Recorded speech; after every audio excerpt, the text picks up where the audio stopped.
السلام علیکم۔ ہم مرزا امجد بیگ صاحب اور صفدر حیات صاحب کی کہانیاں تو آپ کی خدمت میں پیش کرتے رہتے ہیں، لیکن آج آپ کو انسپیکٹر محبوب عالم صاحب کی کہانی سنانے جا رہی ہوں۔ میں امید کرتی ہوں کہ آپ کو یہ کہانی پسند آئے گی۔ کہانی پسند آئے تو لائک اور کمنٹ ضرور کیجیے گا۔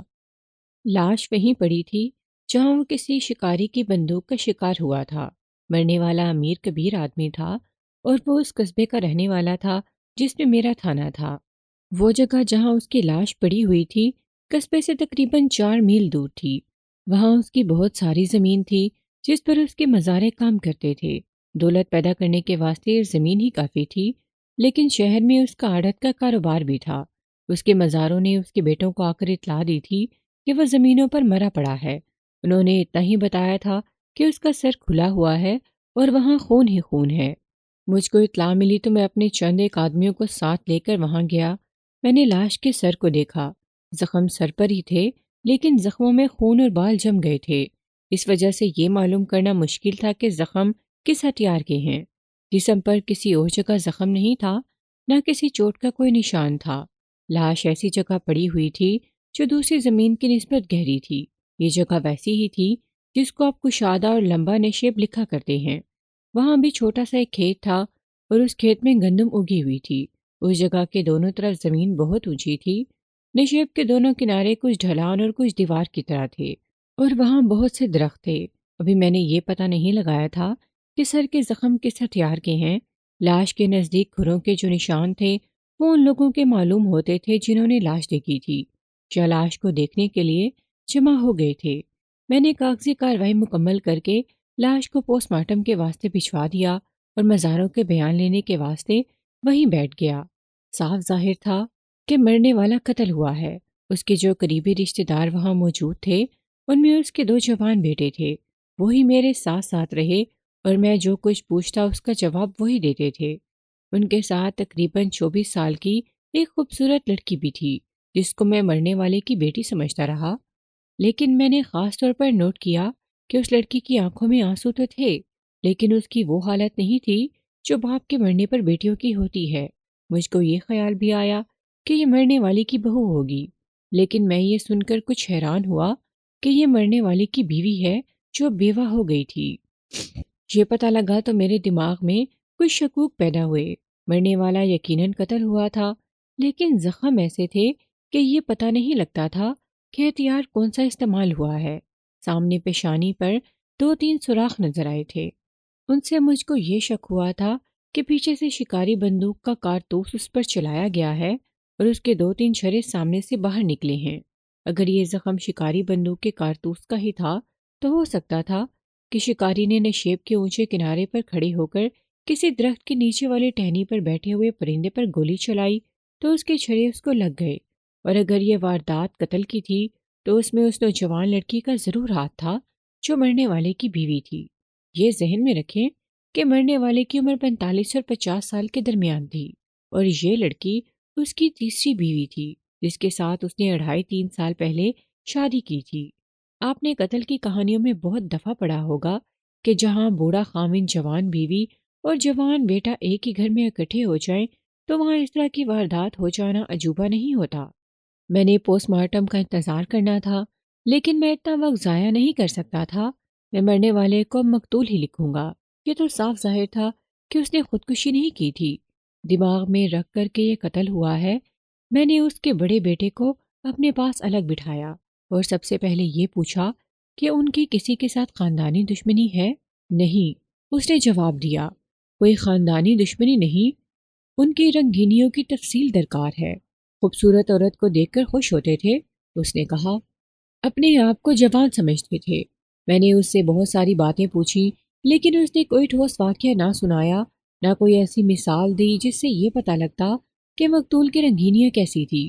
ایسے رنگین مزاج لوگ جو خوبصورت عورتوں کو دیکھ کر خوش ہوتے ہیں اکثر اسی انجام کو پہنچتے ہیں۔ مقتول کے اس نوجوان بیٹے نے کوئی ٹھوس بات بتائی تو نہیں، لیکن میرے واسطے اشارہ کافی تھا کہ مقتول رنگین مزاج تھا۔ میری نظر میں اس کا یہ بیٹا اور اس کی جوان بیوی متشبہ تھے۔ اپنی سوتیلی ماں کے متعلق آپ کی کیا رائے ہے؟ میں نے پوچھا۔ کیا ان میں آپس میں پیار محبت تھا؟ شاہ آپ نے ان میں کبھی کھچاؤ دیکھا تھا؟ میں آپ کا مطلب سمجھتا ہوں، اس نے کہا۔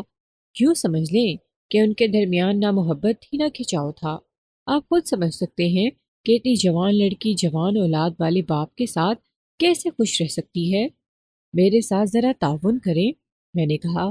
آپ پڑھے لکھے ہیں، ذہین بھی معلوم ہوتے ہیں، اور میں نے یہ محسوس کیا ہے کہ آپ اس پر خوش نہیں تھے کہ آپ کے والد صاحب نے ایک نوجوان لڑکی کے ساتھ شادی کی ہے۔ میرے اس سوال سے آپ کو ناراض نہیں ہونا چاہیے کہ اس لڑکی کے چال چلن کی بابت آپ کیا کہتے ہیں؟ کیا آپ کو کبھی شک ہوا ہے کہ اس لڑکی کے تعلقات کسی اور کے ساتھ تھے؟ تقریباً 2 سال پہلے ایک واقعہ ہوا تھا، اس نے جواب دیا۔ اس کے بعد کوئی ایسی شہادت سامنے نہیں آئی۔ وہ واقعہ کیا تھا؟ میری سوتیلی ماں ہمارے شہر کی رہنے والی ہے، اس نے جواب دیتے ہوئے کہا۔ ان کا محلہ ذرا دور ہے۔ اس کی شادی کو تقریباً 1 سال ہو گیا تھا۔ ایک روز دن کے وقت میں باہر سے آیا، دروازہ اندر سے بند تھا۔ میں نے دروازہ کھٹکھٹایا۔ مجھ کو چونکہ اس لڑکی پر شک رہتا تھا، اس واسطے دروازہ میں نے آہستہ کھٹکھٹایا۔ شک تو مجھے اسی سے ہو گیا تھا کہ دروازہ اندر سے کیوں بند تھا۔ مجھ کو معلوم تھا کہ والد صاحب زمینوں پر گئے ہوئے ہیں۔ آپ ہمارا گھر دیکھیں گے، بہت بڑی حویلی ہے۔ دروازہ نہ کھلا تو میں دوسری طرف سے دیوار پر چڑھا اور صحن میں اتر گیا۔ ان دنوں مجھ کو کھانسی لگی ہوئی تھی۔ میں خاموشی سے اس لڑکی کے کمرے میں جانا چاہتا تھا، لیکن کھانسی آ گئی جس کو میں روک نہ سکا۔ میرے کھانسنے کے ساتھ ہی لڑکی ایک کمرے سے دوڑتی ہوئی نکلی اور کہنے لگی کہ خدا کا شکر ہے کہ تم آ گئے ہو۔ یہ دیکھو بدماش زبردستی کے اندر آ گیا ہے اور مجھ کو دھمکیاں دیتا ہے۔ میں کمرے میں جانے لگا تو اسی محلے کا ایک نوجوان جس کا نام اشفاق تھا اندر سے نکلا۔ میری سوتیلی ماں نے سخت غصے کی حالت میں اس کو گالیاں دینی شروع کر دی اور مجھ کو کہنے لگی کہ اس کا سر پھاڑ دو۔ اس سے تو مجھے خدا نے بچایا ہے۔ میں ہاکی اسٹک لانے کے لیے ایک کمرے کی طرف دوڑا اور اشفاق باہر کو بھاگ گیا۔ میں ہاکی اسٹک اٹھا کر باہر جانے لگا تو میری سوتیلی ماں نے مجھ کو آگے آ کر روک لیا۔ کہنے لگی کہ اس کے پیچھے نہ جانا، جس نے اتنی دلیری کی ہے کہ ہمارے گھر میں آ گیا، اندر سے کنڈی لگا لی اور میرے اوپر دست درازی کی ہے، وہ اکیلا نہیں ہوگا۔ کل تمہارے ابا آ رہے ہیں، انہیں بتائیں گے۔ یہ تو ہماری بزدلی اور بغیرتی تھی کہ چپ رہتے۔ ہمارے خاندان کی حیثیت اونچی ہے، ہم معمولی لوگ نہیں کہ اشفاق جیسے معمولی آدمی کا اتنا بڑا جرم معاف کر دیتے۔ میرا چھوٹا بھائی بھی گھر نہیں تھا، لیکن میں اشفاق کو چھوڑنا نہیں چاہتا تھا۔ میری سوتیلی ماں نے ایسے طریقے سے مجھ کو روکا کہ میں اس کی بات مان گیا۔ اس نے یہ بھی کہا کہ وہ اپنے بھائیوں کو بھی بتائے گی۔ دوسرے دن کی بجائے اسی رات کو مقتول زمینوں سے واپس آ گیا۔ اس کی زمینیں دور نہیں تھیں، 4 میل کا فاصلہ تھا۔ مجھ کو یہ بھی بتایا گیا کہ مقتول مہینے 1.5 مہینے بعد زمینوں پر جاتا تھا اور ہر بار 8-10 دن وہیں رہتا تھا۔ وہاں اس نے چھوٹا سا مکان بنایا ہوا تھا۔ میں اسی مکان میں بیٹھا ہوا تفتیش کر رہا تھا۔ مقتول کے بڑے بیٹے نے مجھ کو سنایا کہ مقتول زمینوں سے واپس آ گیا تو بیٹے نے اور بیٹے کی سوتیلی ماں نے اس کو بتایا کہ گھر میں کیا واقعہ ہوا ہے اور تم نے اس کو زندہ چھوڑ دیا ہے۔ مقتول نے اپنے بیٹے کو غصے سے کہا، صبح ہونے دو، اسے میں نے روک لیا تھا۔ مقتول کی بیوی نے کہا، یہ اکیلا تھا اور اشفاق بدماش ہے۔ صبح ہونے دو، مقتول نے کہا، اب تو بہت دیر ہو گئی ہے۔ مقتول کی بیوی کا نام مقصودہ تھا اور سودی کہلاتی تھی۔ بڑے بیٹے نے مجھ کو بتایا کہ سودی نے مقتول کو کہا تھا کہ اس معاملے کو یہیں دبا دے، سارے شہر میں اپنی رسوائی ہوگی، لیکن مقتول اتنا بھڑکا ہوا تھا کہ اس نے سودی کو بھی اور اپنے بیٹے کو بھی بے غیرت کہا اور اس نے وہ رات غصے میں گزاری۔ مقتول کا ایک اور بیٹا بھی تھا جس کی عمر 16-17 سال تھی۔ وہ تو باپ سے زیادہ غصے میں تھا۔ مقتول نے اشفاق کے باپ کو جا کر شکایت نہ کی کہ اس کے بیٹے نے یہ حرکت کی ہے، بلکہ اشفاق کو اپنے 2 آدمیوں سے بہت پٹوایا۔ انہوں نے اشفاق کو بازار میں پکڑ لیا تھا۔ مقتول ان کے ساتھ تھا۔ شاہ ان کی اطلاع پر آ گیا تھا۔ اس کے بعد اشفاق کا باپ مقتول کے پاس گیا اور گلہ کیا کہ اس کے بیٹے کو مارا پیٹا گیا ہے۔ مقتول نے اس کی بھی بے عزتی کی اور اس کو بتایا کہ اس کے بیٹے نے کیا کیا ہے۔ اس کے بعد مقتول کے دونوں بیٹے اشفاق کے پیچھے پڑ گئے۔ لوگوں نے بیچ بچاؤ کر دیا اور اشفاق ان کے ہاتھوں صد و کوب نہ ہوا۔ یہ بات سارے شہر میں اڑ گئی کہ اشفاق ملک رحمت اللہ کے گھر میں گھس گیا تھا۔ اشفاق بھی کچھ کہتا ہوگا؟ میں نے کہا، کچھ بھی نہیں، مقتول کے بڑے بیٹے نے کہا۔ وہ ہر کسی کی لعنت ملامت سنتا تھا اور چپ رہتا تھا۔ کیا وہ واقعی بدمعاش ہے؟ میں نے پوچھا۔ ایسا بڑا بدمعاش بھی نہیں تھا، اس نے جواب دیا۔ زندہ دل اور دلیر جوان ہے۔ اس نے کچھ تو کہا ہوگا، میں نے کہا۔ لوگ اس سے پوچھتے ہوں گے اور وہ کچھ تو کہتا ہوگا۔ یہ تو ضرور کہتا ہوگا کہ اپنی بے عزتی کا بدلہ لوں گا۔ وہ آپ کا نوکر یا ملازم تو نہیں تھا کہ دبک کر بیٹھ جاتا۔ اس کی بات آپ تک پہنچانے والے آپ کے دوست تھے، دوسرے لوگ تھے۔ ہم خود معلوم کرتے رہے کہ وہ کیا کہتا ہے۔ مقتول کے بیٹے نے کہا، ہمیں کچھ بھی معلوم نہ ہوا، وہ اپنے گھر میں قید ہو گیا تھا۔ اس کے باپ اور بڑے بھائی نے بھی اس کی پٹائی کی ہوگی۔ اصل بات یہ ہے ملک صاحب، ہمارے مقابلے میں اشفاق اور اس کے خاندان کی کوئی حیثیت ہی نہیں۔ حیثیت ہے یا نہیں؟ میں نے کہا۔ اس نے بہت بڑا جرم کیا ہے۔ اتنی اونچی حیثیت اور طاقت رکھنے والے گھر میں داخل ہونا اور گھر کی عزت پر ہاتھ ڈالنا اتنی زیادہ ہمت اور جرأت کا کام ہے جو کوئی معمولی آدمی نہیں کر سکتا۔ ایسے دلیر آدمی کی مار پٹائی ہو تو وہ خاموش نہیں رہ سکتا۔ مجھ کو اچانک ایک خیال آ گیا۔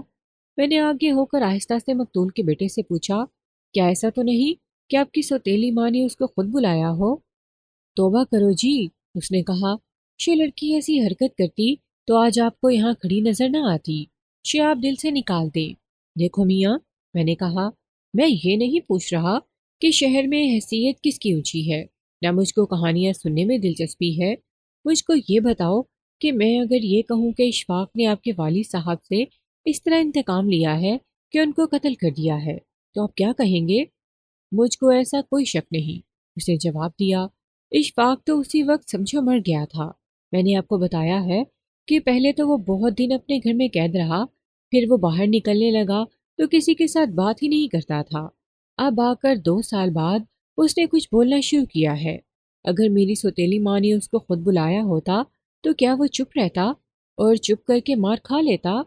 وہ تو چلا چلا کر کہتا کہ اس کو لڑکی نے خود بلایا تھا۔ پھر جناب، یہ بھی سوچیں کہ اس واقعے کو 2 سال گزر گئے ہیں۔ اگر اشفاق میں انتقام لینے کا دم ہوتا تو وہ فوراً لے لیتا۔ اس کے باپ اور بڑے بھائی نے میرے والد صاحب کے پاس آ کر معافی مانگی تھی۔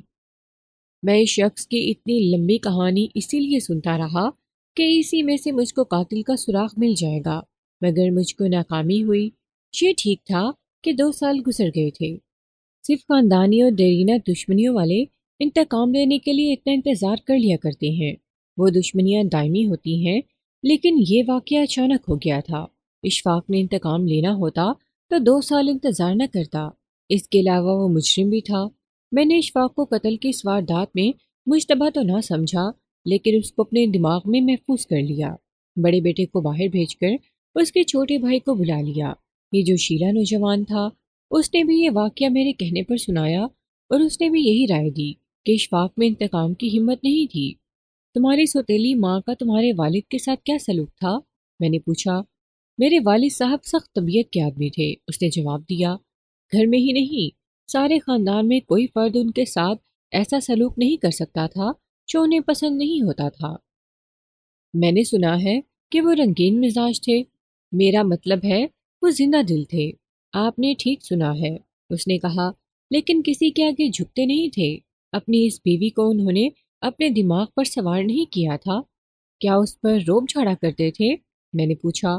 کبھی کبھی، اس نے جواب دیا۔ عموماً کس بات پر؟ کیا وہ کوئی ایسی ویسی حرکت کرتی تھی؟ اپنے ماں باپ کے گھر زیادہ جاتی تھی؟ کوئی خاص بات نہیں ہوتی تھی، اس نے جواب دیا۔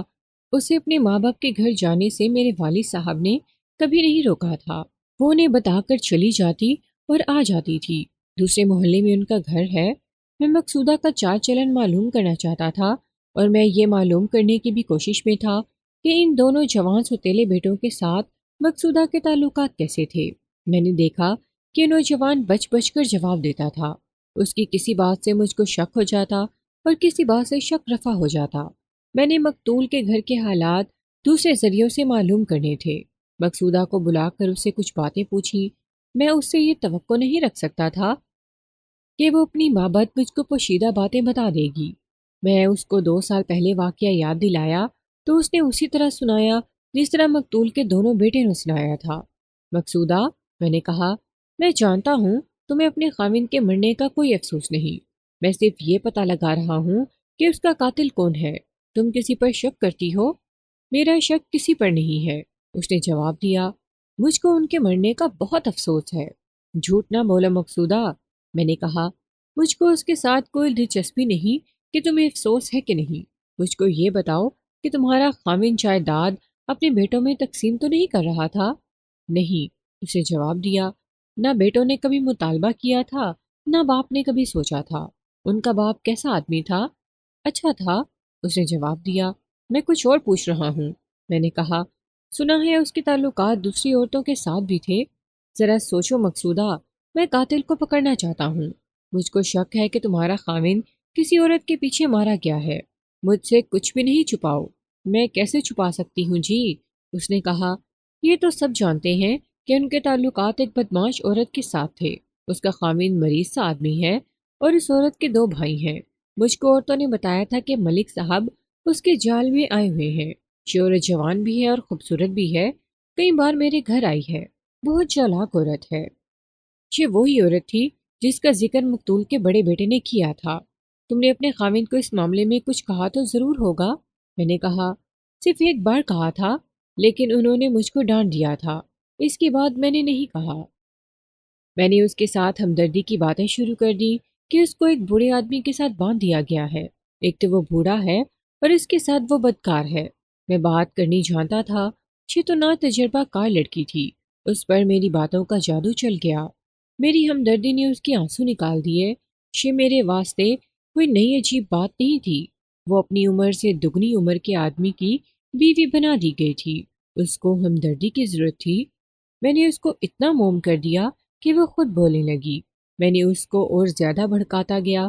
میں اس کی باتوں سے سراغ لینا چاہتا تھا، لیکن وہ کچھ اور طرح کی باتیں کر رہی تھی۔ میں یہ بھی دیکھ رہا تھا کہ لڑکی میں چالاکی اور فریب کاری کتنی کچھ ہے۔ مجھ کو اس میں ایسی کوئی مشکوک بات نظر نہیں آ رہی تھی۔ وہ مقتول کی ذات کی لڑکی نہیں تھی اور لڑکی کی ذات چھوٹی بھی نہیں تھی۔ اس کا خاندان مالی لحاظ سے مقتول کے مقابلے میں بہت نیچے تھا۔ مقصودہ نے صاف بتایا کہ مقتول اس کے ماں باپ پر بہت مہربان ہو گیا تھا اور ان کو وہ وقتاً فوقتاً پیسے دیتا رہتا تھا۔ آپ یہ سمجھ لیں کہ مقتول نے اس لڑکی کو خرید کر اپنی بیوی بنا لیا تھا۔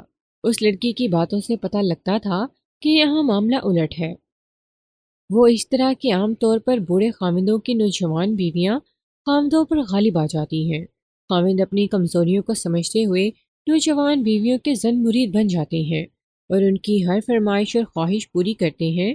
ایسی بیویاں اپنے بوڑھے خاوندوں کی آنکھوں میں دھول جھونک کر کسی جوان آدمی کو اپنا در پردہ ساتھی بنا لیتی ہیں۔ لیکن مقصودہ کا کیس الٹ تھا۔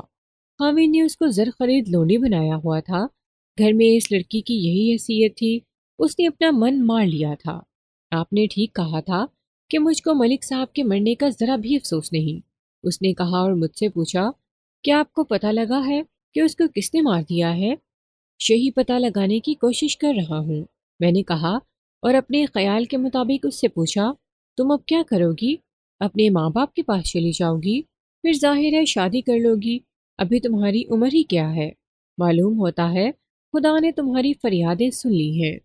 شادی سے تو دل مر گیا ہے، اس نے کہا۔ پتہ نہیں میں کیا کروں گی۔ لعنت بھیجو مرنے والے پر، میں نے اس کے دل کی بات معلوم کرنے کے واسطے کہا۔ ایسے آدمیوں کا انجام ایسا ہی ہوتا ہے۔ مجھ کو تمہارے ساتھ ہمدردی ہے۔ تم اپنے دل کو نہ مارو۔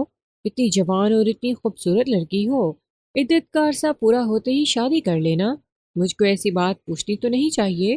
یہ تمہارا ذاتی معاملہ ہے۔ اپنی دلچسپی اور تمہاری ہمدردی کی خاطر پوچھ رہا ہوں۔ اس کو تفتیش نہ سمجھنا۔ تمہارے دل میں اپنی کوئی پسند تو ضرور ہوگی۔ وہ شرما کر ہنس پڑی اور سر جھکا لیا۔ اس میں شرمانے والی کوئی بات نہیں، میں نے کہا۔ ہر جوان لڑکے اور لڑکی کے دل میں شادی سے پہلے اپنی پسند ہوتی ہے۔ بعض تو آپس میں بات چیت بھی ہوتی ہے۔ میں تمہیں یہ مشورہ دینا چاہتا ہوں کہ تمہاری پسند کے آدمی نے اگر ابھی تک شادی نہیں کی تو اس کے ساتھ شادی کر لینا۔ ہے کوئی ایسا؟ نہیں، اس نے جواب دیا، لیکن آپ کے مشورے پر عمل کروں گی۔ میں نے بہت جال پھینکے اور ہوا میں بہت تیز چلائے، لیکن اس نے اپنی پسند کے کسی آدمی کا نام نہ لیا۔ مجھ کو یہ شک تھا کہ اس نے اپنی پسند کے کسی آدمی کے ساتھ شادی کرنے کے واسطے اپنے خاوند کو مروا دیا ہے۔ لیکن وہ مجھ کو اتنی چلاک اور ہوشیار نہیں لگتی تھی۔ میں آپ کو اپنا ایک شک بتاؤں؟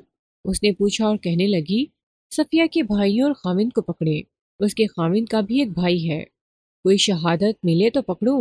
میں نے کہا، تم نے یہ بات کیوں کہی؟ پہلے ملک صاحب اور صفیہ کے تعلقات کی بابت کسی کو پتہ نہیں لگا، مقصودہ نے کہا۔ آہستہ آہستہ یہ بات کھلتی گئی۔ صفیہ کا خاوند اور بھائی وغیرہ سمجھتے ہوں گے کہ صفیہ پر یہ الزام غلط ہے، لیکن اب انہوں نے بھی مان لیا ہے۔ عورتوں کی زبانی یہ بات مجھ تک پہنچی ہے کہ خاوندنی اور بھائیوں نے صفیہ کو بہت مارا پیٹا ہے۔ صفیہ کے بھائی کہتے ہیں کہ وہ ملک صاحب کو جان سے مار ڈالیں گے۔ نہیں مقصودہ، میں نے کہا، لوگ ایسے ہی کہا کرتے ہیں، یہ خالی دھمکیاں ہوتی ہیں۔ نہیں جی، اس نے کہا، میں اس کو خالی دھمکی نہیں سمجھا۔ صفیہ کی ساس نے میری ماں کو کہا تھا کہ اس کے بیٹے یعنی صفیہ کے خاوند اور صفیہ کے بھائیوں کی نیت ٹھیک نہیں۔ اس نے میری ماں کو یہ کہا تھا کہ مقصودہ کو کہو کہ اپنے خاوند کو خبردار کر دے، ورنہ وہ ایسے طریقے سے مارا جائے گا کہ کسی کو پتہ ہی نہیں چلے گا کہ اس کو کون مار گیا ہے۔ پھر تم نے اپنے خاوند کو بتایا تھا؟ میں نے پوچھا۔ نہیں، اس نے جواب دیا، میں تو اس معاملے میں ایک ہی بار بات کر کے اپنی بے عزتی کروا چکی تھی۔ وہ چپ ہو گئی، کچھ دیر میری طرف دیکھتی رہی، پھر بولی، ایک بات بتاؤں آپ کو، آپ مجھ کو ہی گرفتار نہ کر لیں۔ سچی بات ہے، میں چاہتی ہی یہی تھی کہ اس ملک صاحب کو کوئی پار کر دے، میری تو جان چھوٹے۔ نامقصودہ، میں نے ہنستے ہوئے کہا، اس بات پر تو میں تمہیں گرفتار نہیں کروں گا۔ میرا خیال ہے تم نے صفیہ کی ساس کو بھی یہ کہا ہوگا کہ یہ آدمی باز آنے والا نہیں، اسے کنگھال ہی ڈالا تو اچھا ہے۔ آپ نے میرے دل کی بات کہی ہے، مقصودہ نے کہا، لیکن میں نے ایسا کہا نہیں۔ میں نے اس لڑکی کو اپنے ساتھ بہت بلکہ پورا بے تکلف کر لیا تھا، یہاں تک کہ میں نے اس کے ساتھ ہنسی مذاق کی باتیں کی تو اس سے لطف اٹھاتی اور ہنستی رہی جیسے ہم بڑے پرانے دوست ہوں۔ میں نے باتوں میں اور ایک آدھ حرکت کے ذریعے یہ جانچنے کی کوشش بھی کی کہ یہ چال چلن کی کیسی ہے۔ میں آپ کو یہ باتیں نہیں سنا رہا جو میں نے اس کے ساتھ کی تھی، صرف یہ رائے دیتا ہوں کہ وہ چال چلن کی ڈھیلی نہیں تھی، لیکن اتنی زیادہ بے تکلفی کے باوجود اس کی زبان سے کوئی ایسا لفظ نہ نکلا جس سے مجھ کو شک ہوتا کہ قتل کی اس واردات میں اس کا بھی ہاتھ ہے۔ ایک بات بتاؤ مقصودہ، میں نے کہا، تم نے مجھ سے کچھ بھی نہیں چھپایا، یہ بات بھی صحیح صحیح بتا دو، ملک صاحب کے دونوں بیٹوں کا تمہارے ساتھ رویہ کیا تھا؟ دونوں جوان ہیں، تم بھی جوان ہو، تم نے ان کی نیت بھانپی ہوگی۔ چھوٹا تو مجھ سے پرے پرے رہتا تھا، اس نے جواب دیا، بڑا بیٹا میرے زیادہ قریب رہنے کی کوشش کرتا تھا۔ میرا خیال ہے اس کی نیت میں کچھ گڑبڑ تھی، لیکن میں اس کو ایسا موقع نہیں دیتی تھی کہ وہ نیت کا اظہار کرتا۔ میں ابھی ان سب کو سونگ رہا تھا۔ پوسٹ مارٹم رپورٹ کے بعد میں نے تفتیش میں گرما گرمی پیدا کرنی تھی۔ میں نے یہ سوچ کر کہ مقتول کے دونوں بیٹوں کو اور مقصودہ کو بھی اپنے گھر ہونا چاہیے کیونکہ لاش آ چکی ہوگی، آنے والی ہوگی، ان تینوں کو کہا کہ وہ شہر چلے جائیں۔ میں وہیں رہا۔ وجہ یہ تھی کہ مجھ کو ایک اور شک تھا۔ اس شک کے واسطے میں نے مزاروں کو بلایا اور باری باری سب سے پوچھا کہ اس علاقے میں مقتول کے تعلقات کسی عورت کے ساتھ ہوں گے یا کوئی عورت یہاں اس کے پاس آتی ہوگی۔ سب نے انکار کر دیا۔ کسی نے کہا کہ یہاں باہر کی کوئی عورت نہیں آتی اور باقی کہتے تھے کہ انہیں معلوم ہی نہیں۔ سورج ڈوب گیا، میں تھانے کو روانہ ہو گیا۔ ہیڈ کانسٹیبل راستے میں ملا، اس نے مجھ کو پوسٹ مارٹم رپورٹ دی۔ مقتول کے سر کے پچھلی طرف سے بندوق کے چھرے داخل ہوئے، جن میں سے کچھ کھوپڑی کے اندر رہ گئے اور 3-4 سامنے سے نکل گئے۔ ڈاکٹر کی رپورٹ یہ تھی کہ یہ بندوق کے کارتوس کے چھرے تھے۔ ڈاکٹر نے یہ نہیں بتا سکتا تھا کہ کارتوس کتنی دور سے چلایا گیا ہے۔ ڈاکٹر نے یہ بھی لکھا تھا کہ سر کی پچھلی طرف جو چھرے لگے وہ کتنی دور دور تھے۔ ایک جگہ سے کھوپڑی بالکل کھل گئی تھی، شانی اس میں خاصا بڑا سوراخ ہو گیا تھا۔ اس سے میں نے اپنے تجربے کے مطابق اندازہ کیا کہ کارتوس زیادہ دور سے نہیں چلایا گیا۔ اگر فاصلہ زیادہ ہوتا تو چھرے پھیل جاتے، اور یہ چھرے جو مقتول کی کھوپڑی سے نکلے تھے عدالت میں پیش کرنے کے واسطے مجھے اپنے پاس محفوظ کرنے تھے۔ میں نے جب یہ چھرے دیکھے تو یہ پرندے مارنے والے کارتوس کے چھرے تھے۔ میرے سامنے اب مسئلہ یہ آ گیا کہ یہ واردات قتل 302 کی ہے یا حادثاتی قتل 304 ہے۔ میں پہلے بتا چکا ہوں کہ نشیب کے اونچے کنارے سے کسی شکاری نے درخت پر بیٹھے ہوئے پرندے پر کارتوس فائر کیا، مگر وہ یہ نہ دیکھ سکا کہ نیچے چھروں کے راستے میں ایک آدمی کھڑا ہے۔ میں نے ایک چیز کا ذکر نہیں کیا، مقتول کے سر پر ترکی ٹوپی تھی جو اس دور میں بہت عام تھی، اور یہ ٹوپی مسلمانوں کے لباس کا حصہ تھی۔ کچھ چھرے اس ٹوپی میں سے گزرے تھے، اس وجہ سے ان کی رفتار کم ہو گئی اور یہ کھوپڑی میں رہ گئے۔ میں نے نامعلوم قاتل کے خلاف FIR تحریر کر کے اس کی نقلیں متعلقین کو بھجوا دیں۔ وہ انگریزوں کی حکومت تھی۔ قتل کو اتنی آسانی سے خودکشی یا حادثاتی موت نہیں لکھا جا سکتا تھا جتنی آسانی سے آج لکھ دیا جاتا ہے۔ علاقۂ DSP جو انگریز تھا، بذریعہ ٹیلی فون مجھ کو حکم دیا کہ تفتیش کرو اور واقعاتی شہادت اکٹھی کرو۔ اگر ذرا سا بھی شک ہوتا کہ یہ قتل کی واردات ہو سکتی ہے تو اس کو قتل عمد کی واردات سمجھ کر تفتیش جاری رکھو۔ میں نے غور کیا تو مجھ کو واقعاتی شہادت نظر آنے لگی۔ پھر یہ وجہ بھی نظر آنے لگی کہ میں جو ایک سب انسپکٹر تھا، یہ فیصلہ کرنے کا خطرہ اپنے سر نہیں لے سکتا تھا کہ یہ حادثاتی موت ہے۔ مقتول کا رنگین مزاج ہونا، غیر عورتوں کے ساتھ تعلقات اور اس عمر میں گھر میں نوجوان بیوی کی موجودگی اچھی خاصی واقعاتی شہادت تھی۔ میں نے اس جگہ کے ارد گرد اچھی طرح دیکھ لیا تھا جہاں سے لاش ملی تھی۔ یقین کے ساتھ نہیں کہا جا سکتا تھا کہ مقتول اتفاقیہ طور پر کسی شکاری کے چھروں کے راستے میں آ گیا تھا۔ میں نے رات کو ہی صفیہ کے خاندان، اس کے دونوں بھائیوں اور اس کی ساس کو تھانے بلایا۔ سب سے پہلے ساس کو اندر بلایا۔ تم نے کہا تھا کہ تمہارا بیٹا جو صفیہ کا خامند ہے اور صفیہ کے بھائی ملک رحمت اللہ کو قتل کر دیں گے۔ میں نے کہا مجھ کو یہ بتاؤ کہ انہوں نے بات کہی تھی یا نہیں؟ نا جی، اس نے جواب دیا، انہوں نے ایسی بات کبھی نہیں کی۔ ان کو ایسی بات کہنے کی ضرورت ہی کیا تھی؟ ضرورت یہ تھی، میں نے اس کی طرف جھک کر کہا، کہ تمہاری بہو صفیہ کے ساتھ ملک رحمت اللہ کے ناجائز تعلقات تھے۔ بتاؤ تھے یا نہیں؟ مجھ کو تو معلوم نہیں، اس نے کہا۔ دشمنوں نے ویسے ہی اڑا دی ہوگی۔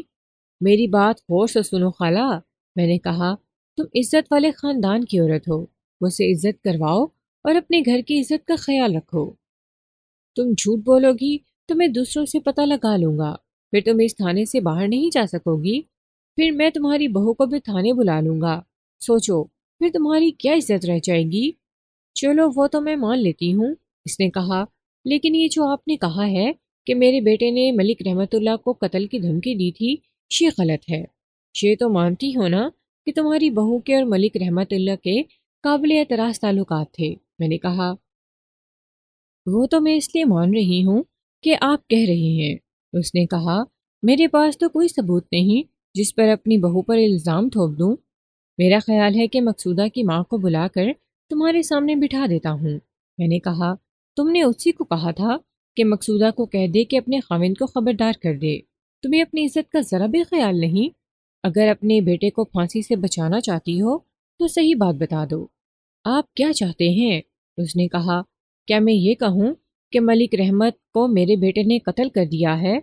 وہ آج دن کو قتل ہوا ہے نا، میرا بیٹا سارا دن گھر میں رہا ہے۔ اس عورت نے مجھ کو تھوڑی دیر پریشان کیا۔ آخر اس نے اپنی بہو صفیہ کو برا بھلا کہنا شروع کر دیا۔ اس نے پہلے اس لیے انکار کیا تھا کہ وہ ڈرتی تھی کہ میں اس کے بیٹے کو قتل کے جرم میں گرفتار کر لوں گا۔ اس نے یہ بھی تسلیم کر لیا کہ اس کے بیٹے نے اور صفیہ کے بھائیوں نے کہا تھا کہ وہ ملک رحمت اللہ کو قتل کر دیں گے۔ اگر یہ قتل کرنے والے ہوتے تو پہلے صفیہ کو قتل کرتے، اس نے کہا۔ صاف بات ہے جی، ملک رحمت صفیہ کی مرضی کے بغیر تو تعلقات نہیں چلا رہا تھا۔ میری بہو کہاں کی شریف زادی ہے؟ میرے بیٹے نے تنگ آ کر 15-16 دن گزرے اس کو اپنے ماں باپ کے گھر بٹھا دیا ہے۔ وہ تو بڑی ڈھیٹ ہڈی کی بنی ہوئی ہے۔ میرے بیٹے نے اس کو مارا پیٹا، اس کے بھائیوں نے بھی اس کی ہڈیاں توڑیں، لیکن وہ باز نہیں آئی۔ اس نے ایک ہی بار آدھی درجن قسمیں کھا کر کہا، میرے بیٹے نے ملک رحمت پر ہاتھ نہیں اٹھایا، نہ وہ سارا دن باہر نکلا ہے۔ میں نے تو بیٹے سے کہہ دیا ہے کہ اس بد چلن کو طلاق دے دو۔ اس نے ہاتھ جوڑے، پھر میری ٹھوڑی پکڑ کر کہا، ساری عمر تمہیں دعائیں دوں گی، میرے بیٹے کو گرفتار نہ کرنا۔ خواہ مخواہ گرفتار کروں گا، میں نے کہا، اور اس کے دل سے کچھ اور باتیں نکلوانے کے واسطے میں نے اس سے پوچھا، ملک رحمت کے علاوہ بھی تمہاری بہو کا کسی کے ساتھ تعلق ہے یا نہیں؟ میں کسی ایک کا نام نہیں بتا سکتی، اس نے جواب دیا۔ یہی بتا سکتی ہوں کہ اس عورت کا کوئی اعتبار نہیں، صفیہ کے بھائی کیسے آدمی ہیں؟ وہ تو شریف لوگ ہیں، اس نے جواب دیا۔ ان کی ماں بڑی ہوشیار عورت ہے، اس کا خاوند شریف آدمی ہے۔ معلوم نہیں یہ لڑکی کس طرح اتنی آزاد ہو گئی تھی کہ کسی کے قابو میں نہیں آتی۔ تمہارے بیٹے کی کوئی اولاد ہے؟ نہیں، اس نے جواب دیا۔ شادی کو 6 سال سے اوپر عرصہ ہو گیا ہے۔ اس بد دعائی ہوئی کہ گود ہری نہیں ہوئی۔ میں نے اس کو اٹھا کر اس کے بیٹے کو اندر بلایا۔ وہ جسم اور چہرے اور چال ڈھال سے مریض لگتا تھا۔ میں نے اس سے پوچھا کہ اس کو کیا تکلیف ہے، تو اس نے بتایا کہ 4 ساڑھے 4 سالوں سے اس کو ہلکا ہلکا بخار رہتا ہے۔ بہت علاج کرائے لیکن کوئی فائدہ نہیں ہوا۔ کیا اپنی بیوی کو طلاق دے رہی ہو؟ میں نے پوچھا۔ وہ آنکھیں پھاڑ کر مجھے دیکھنے لگا۔ گھبراؤ نہیں میرے بھائی، میں نے کہا۔ تمہاری بیوی کی شہرت سن چکا ہوں، اور جو باتیں مجھ کو معلوم نہیں تھیں وہ تمہاری ماں بتا گئی ہے۔ میں نے پوچھا ہے کہ اپنی بیوی کو طلاق دے رہی ہو؟ طلاق ہی دینی پڑے گی، اس نے کہا۔ اگر 4 سال پہلے طلاق دے دیتے تو کیا اچھا نہیں تھا؟ میں نے کہا۔ کیا تمہاری بیوی شادی سے پہلے بھی اسی طرح بدنام تھی؟ اتنی تو نہیں تھی، اس نے جواب دیا۔ یا شاید ہمیں پتہ نہیں تھا، اب پتہ لگا ہے تو میں اس کو طلاق دے رہا ہوں۔ تو ملک رحمت کو ضرور قتل کرنا تھا، میں نے کہا۔ اس کو بڑی زور کا جھٹکا لگا۔ اس کی آنکھیں جو پہلے ہی مریضوں جیسی تھیں بالکل سفید ہو گئیں، اور ایسا ہی رنگ اس کے چہرے کا ہو گیا۔ وہ تو غش کھانے لگا تھا۔ وہ کچھ کہنے لگا تو اس کے صرف ہونٹ ہلے، زبان نہ ہل سکی۔ مرد بنو یار، میں نے کہا۔ میں غیرت والے مردوں کی قدر کیا کرتا ہوں۔ پھانسی چڑھانا یا صاف نکال دینا میرے اختیار میں ہے۔ تمہاری بیوی کے بھائی بھی تمہارے ساتھ تھے، شاید وہ اکیلے گئے تھے۔ بندوق تمہاری تھی یا ان کی؟ میرے پاس بندوق نہیں جناب والا، اس نے کہا۔ اس کے پاس 2 نالی بندوق ہے، لیکن ہم پر جو آپ نے الزام لگایا ہے یہ بالکل غلط ہے، پھر سوچ لو۔ میں نے کہا۔ میں کہہ رہا ہوں کہ اس وقت معاملہ میرے ہاتھ میں ہے، موقع کا کوئی گواہ نہیں۔ مان جاؤ گے تو فائدے میں رہو گے۔ اس کی حالت غیر ہوتی چلی گئی اور وہ انکار کرتا رہا۔ میں بذریعہ جرا اور سوالات کے اس کے پیچھے پڑا رہا، حتیٰ کہ اس کے آنسو نکل آئے اور ہاتھ جوڑ کر کہنے لگا کہ وہ پہلے ہی مر رہا ہے اور میں اس کو اور زیادہ پریشان نہ کروں۔ صفیہ کے بھائیوں کی بابت تمہارا کیا خیال ہے؟ وہ جانے ان کا خدا جانے، اس نے روتے ہوئے کہا۔ میں تو ان کے واسطے قسم نہیں کھا سکتا۔ ان کی بہن بدنام ہو کر گھر بیٹھ گئی ہے۔ میں اپنی طرف سے ان پر کوئی الزام نہیں لگاتا۔ انہوں نے اپنی بہن کو بہت مارا پیٹا تھا اور میرے آگے ان کا سر نیچا رہا۔ اس آدمی کی میں صحت دیکھتا تھا تو دل نہیں مانتا تھا کہ اس نے 4 میل دور جا کر کسی کو گولی ماری ہوگی۔ یہ بھی یاد رکھیں کہ مقتول کے مرنے کا وقت 10 ساڑھے 10 بجے دن کا تھا۔ دن کے وقت کسی کی گولی مار کر بھاگ آنا اس آدمی کے بس کا کام نہیں تھا۔ لیکن میں یہ بھی سوچ رہا تھا کہ بیمار آدمی میں قوت برداشت نہیں ہوتی، ہو سکتا ہے اسے برداشت نہ ہوا ہو اور یہ مقتول کے قتل کے واسطے چل پڑا۔ اس کے خلاف اس وجہ سے بھی شک پختہ ہوتا تھا کہ 4 ساڑھے 4 سال سے مسلسل ہلکے ہلکے بخار میں مبتلا تھا۔ بیوی بھی بے وفا نکلی۔ اس نے سوچا ہوگا کہ اس زندگی سے تو مر جانا ہی بہتر ہے، اور اگر مرنا ہے تو اپنے دشمن کو بھی ساتھ ہی لے چلو۔ میں نے اس کو مشتبہ افراد کے فہرست میں رکھا اور باہر بٹھا دیا۔ صفیہ کے بڑے بھائی کو بلایا۔ یہ تو ہو نہیں سکتا تھا کہ وہ فوراً کہہ دیتا کہ ہاں، ملک رحمت کو میں نے گولی ماری ہے، اور یہ بھی ضروری نہیں تھا کہ قاتل یہی ہو۔ اس کے خلاف شک پختہ تھا اور شک کی وجوہات موجود تھیں۔ میں نے اس کے ساتھ بھی اسی طرح باتیں کی جس طرح صفیہ کے خاوند کے ساتھ کی تھی۔ اس کو کہا کہ وہ قاتل ہے اور وہ مان جائے اور میں اس کی مدد کروں گا۔ آپ کو یہ بتا دوں کہ میں نے پولیس کی تفتیش کے انداز سے باتیں کی تھیں۔ یہ استادی طریقہ ہوتا ہے جس کو عام لوگ نہیں سمجھ سکتے۔ بعض اوقات کسی مشتبہ کے ساتھ اس طرح بات کی جاتی ہے جسے تھانے دار بیچارہ سیدھا سادہ اور بے وقوف آدمی ہے۔ بعض باتیں اس طرح کی جاتی ہیں جیسے چلتے چلتے کوئی غیر ضروری سی بات کہہ دی ہو۔ اس شخص کے ساتھ میں نے اسی طرح باتیں کی۔ میں نے دیکھا کہ اس پر خوف اور گھبراہٹ نہیں تھی۔ اس نے کہا کہ اس کے پاس شکاری بندوق ہے۔ بندوق کو تو وہ نہیں چھپا سکتا تھا، یہ تھانے کے ریکارڈ میں لکھی ہوئی تھی۔ لیکن اس نے یہ نہیں مانا کہ وہ واردات کے روز بندوق لے کر کہیں باہر گیا تھا۔ اس نے یہ بھی تسلیم کر لیا کہ اس کی بہن صفیہ کی درپردہ دوستی مقتول کے ساتھ تھی۔ اس نے صفیہ کو مارا پیٹا بھی تھا۔ وہ تمہاری بہن ہے؟ میں نے کہا۔ میں اس کی بابت کچھ ایسی باتیں پوچھوں گا جو تمہیں بہت بری لگیں گی، لیکن میں نے تمہارے خلاف ایک شخص صاف کرنا ہے۔ تھوڑی دیر کے واسطے بھول جاؤ کہ صفیہ تمہاری بہن ہے۔ آپ بات کریں، اس نے کہا۔ آپ کو بالکل صحیح جواب ملے گا۔ کیا صفیہ شروع سے ہی ایسی تھی؟ میں نے پوچھا۔ شانی شادی سے پہلے بھی؟ نہیں جی، اس نے میری بات کاٹتے ہوئے کہا۔ اس کی عادتیں ذرا آزاد تھیں، ہنستی کھیلتی ذرا زیادہ تھی۔ اس میں یہ خرابی اب پیدا ہوئی تھی۔ ہم نہیں مانتے تھے کہ اتنی آزاد ہو گئی کہ ملک رحمت کے دفتر تک چلی جاتی تھی۔ اس نے عادت کا دفتر ایسی جگہ بنایا ہوا ہے جو محلے کے ساتھ ہے۔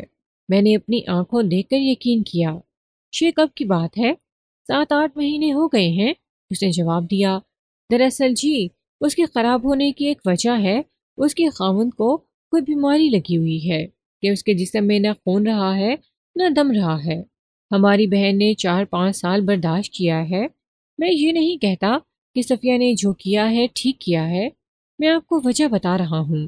بدکاری بدکاری ہی ہوتی ہے جناب، اس کی وجہ چاہے کچھ ہی ہو۔ پھر ملک رحمت ہمارے اس مریض بہنوئی کا ہمدرد بن گیا اور اس کے گھر آنے جانے لگا۔ اس کو ملک رحمت بڑی دور کسی حکیم کے پاس بھی لے گیا تھا۔ ہمارا بہنوئی غریب تو نہیں جی، لیکن اس کے علاج کا خرچ ملک رحمت دیتا رہا اور ہمارا بہنوئی خوش ہوتا رہا۔ اس کو اتنی بھی سمجھ نہ آئی کہ ملک رحمت اس کے گھر میں کیا جال پھینک رہا ہے۔ ہوا یہ کہ صفیہ اس کے جال میں آ گئی اور ان کے غلط تعلقات کا سلسلہ شروع ہو گیا۔ اس خرابی سے پہلے ہی تم اس وجہ سے طلاق لے لیتے کہ تمہارا بہنوئی بیمار ہے۔ میں نے کہا، وہ تو بیکار ہو چکا تھا۔ اس کی اور میری ان باتوں کا جو میں آپ کو سنا رہا ہوں تفتیش کے ساتھ کوئی تعلق نہیں تھا۔ یہ میں آپ کو اس مطلب کے لیے سنا رہا ہوں کہ ہم لوگ کیسی کیسی غلطیاں کر کے گھروں میں خرابیاں پیدا کر لیتے ہیں۔ صفیہ کے خاوند کو چاہیے تھا کہ شادی کے کچھ عرصے بعد وہ جسمانی طور پر معذور ہو گیا تھا تو بیوی کو طلاق دے دیتا اور اس کی جوانی کو برباد نہ کرتا، لیکن اس پہ وہ اپنی بے عزتی سمجھتا تھا۔ اس کا نتیجہ یہ ہوا کہ اس کی بیوی نے غیر آدمی کے ساتھ تعلقات جوڑ کر خاوند کو لوگوں کے سامنے منہ دکھانے کے قابل نہ چھوڑا۔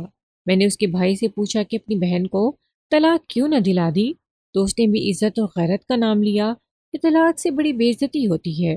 6 لوگ اپنی عزت و غیرت کو دیکھتے رہے اور نتیجہ یہ نکلا کہ ایک نوجوان عورت کی عصمت گئی اور ایک آدمی قتل ہو گیا۔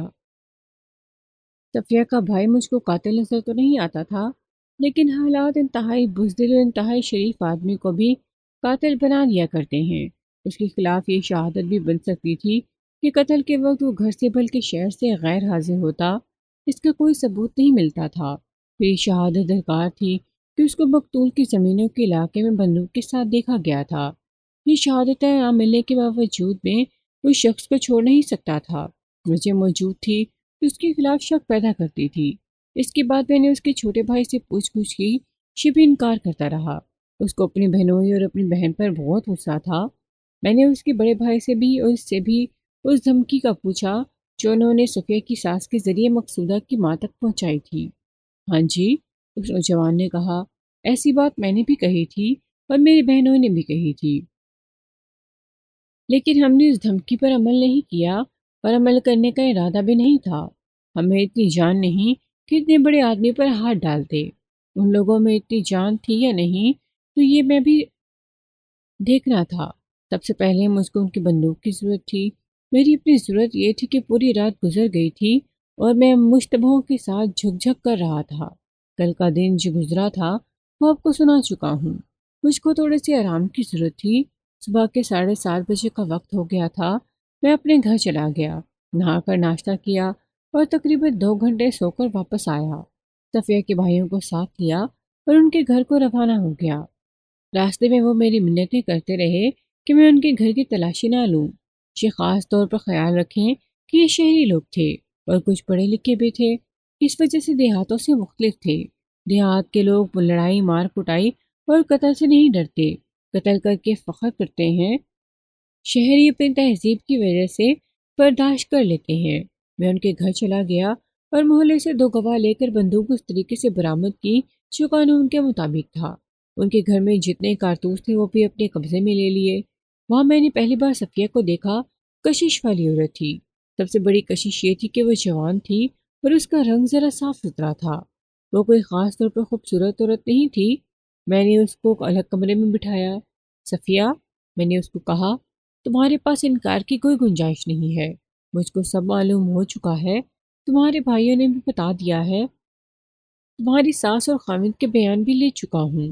وہ کہو گی کہ یہ سب غلط ہے تو میں نہیں مانوں گا، الٹا تم خود پریشان ہوگی۔ ذرا سوچو کہ میں تمہیں تھانے لے جاؤں تو تمہاری جو ذرا سی عزت رہ گئی ہے وہ بھی جاتی رہے گی۔ تم انکار نہیں کر سکتی کہ ملک رحمت اللہ کے ساتھ تمہاری خفیہ دوستی تھی۔ کہو کیا کہتی ہو؟ اس نے سر جھکا لیا اور بہت ہی آہستہ سے اقرار کیا کہ یہ بات ٹھیک ہے۔ اب ایک اور سچی بات تمہارے آگے رکھتا ہوں۔ میں نے جھوٹ بولا۔ اس بات کو بھی جھوٹلانا نہیں۔ کل صبح تمہارے دونوں بھائی بندوق لے کر باہر نکل گئے تھے۔ تمہیں یہ تو نہیں پتا ہوگا کہ باہر کون کون ان کے ساتھ گیا تھا۔ مجھ کو یہ بتاؤ کہ وہ کس وقت واپس آئے تھے؟ کل صبح، اس نے حیران ہو کر کہا۔ کل صبح وہ باہر نکلے ہوں گے لیکن بندوق لے کر نہیں۔ پھر یہ برسوں صبح کی بات ہوگی۔ میں یاد کر کے بتاتی ہوں کہ وہ کس وقت نکلے اور کس وقت واپس آئے، اس نے کہا۔ لیکن میں پورے یقین کے ساتھ کہہ سکتی ہوں کہ وہ بندوق لے کر نہیں گئے تھے۔ اگر آپ کو یہ شک ہے کہ ملک رحمت کو میرے بھائیوں نے قتل کیا ہے تو یہ شک دل سے نکال دیں۔ کیا تمہیں ملک رحمت کے مرنے کا کوئی افسوس نہیں؟ میں نے پوچھا۔ نہیں، اس نے بڑی پختہ آواز میں جواب دیا۔ میں اس کے پھانسے میں آ گئی تھی۔ اس نے میرے خاوند کی بیماری پر بہت خرچ کیا تھا۔ میں تو دعائیں مانگتی تھی کہ میرا خاوند ٹھیک ہو جائے۔ میں ملک رحمت کی باتوں میں آ گئی اور اپنا آپ گنوا بیٹھی۔ وہ بڑا گھٹیا آدمی تھا، مجھ کو اپنی عشق بازیاں سنایا کرتا تھا۔ آپ شاید یقین نہیں کریں گے کہ میں نے اس کے ساتھ تعلق توڑ لیا تھا۔ کیا وجہ تھی؟ اس نے اپنے زمینوں والے گاؤں کی کسی عورت کے ساتھ شاعرانہ گانٹ لیا تھا، صفیہ نے جواب دیا۔ مجھ کو جب بھی ملتا تھا اس عورت کی باتیں سناتا کہ وہ کس طرح اس پر مرتی ہے۔ وہ کہتا تھا کہ اس کے 3 بھائی ہیں اور خاوند بھی ہے، شہرت ان کی پرواہ نہیں کرتی۔ اس نے مجھ کو یہ بھی بتایا تھا کہ ایک روز اس عورت کے بھائیوں نے اس کو دھمکی بھی دی تھی کہ وہ اپنی زمین کی حدود سے باہر قدم نہ رکھے ورنہ مارا جائے گا۔ کیا تم نے اس بات کو سچ مان لیا تھا؟